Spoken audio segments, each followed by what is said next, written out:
bakawan dito. Yan. Pero, yan. May mga bakawan pa dun. Pero yan, nakakasad, diba? Na magkakasirira na yung mga bakawan.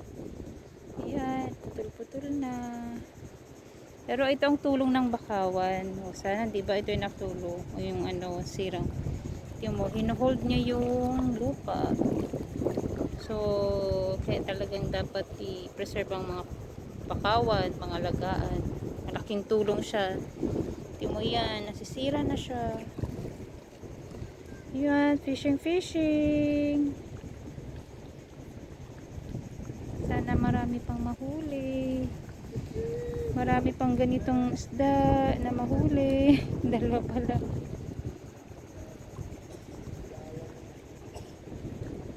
Yan. Dito, nasa boundary kami ng Talisay at Daet, Camarines Norte. So, yan, pagitan.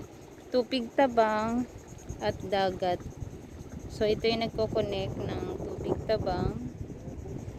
Ito. Tapos, papunta dun sa dagat. Tapos, yan, nagko-connect siya. So, medyo delikado yan sa gitna. So, nandito lang kami. So, yan. Ayan.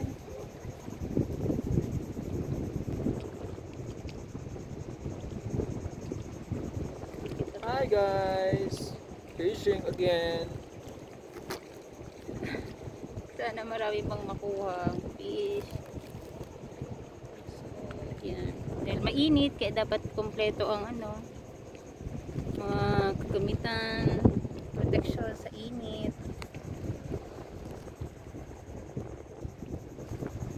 Ibang kasamahan namin nandun. Yan, si Tuying, kay Yellow, si Boy, yung may red, pink, si Glenda, si Atining, yung naka-i-vlog. So kami yun. Kami dito. In-enjoy lang din namin. Yan, si tatay, meron doon, nasa lalim ng tulay. In-enjoy lang namin ang aming pag-fishing. Pero habang nag-enjoy kami, sana marami kaming fish na makuha. Yan, patient lang talaga ang pangingisda. So, thank you pa rin sa ating nakamamahal na Diyos na nagbigay ng lahat ng ito. Hindi sa Kanya, wala. So, thank you God sa lahat. Yan. Punta kayo pumunta dito, walang isda. Kala nyo may isda? Walang isda. Hindi siya maswerte ngayong araw na to sa pangingisda.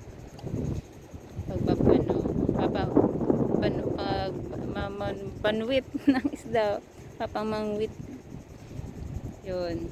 Fishing, hindi siya masyadong laki ngayon. Kala nyo masaya mga isda? Hindi.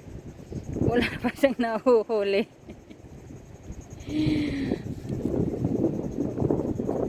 So, yan.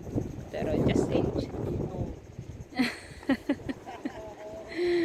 Yan, tinawa, nakakatawa mga bakawan. So, preserve natin yung mga bakawan. Sana hindi mga putol-putulin.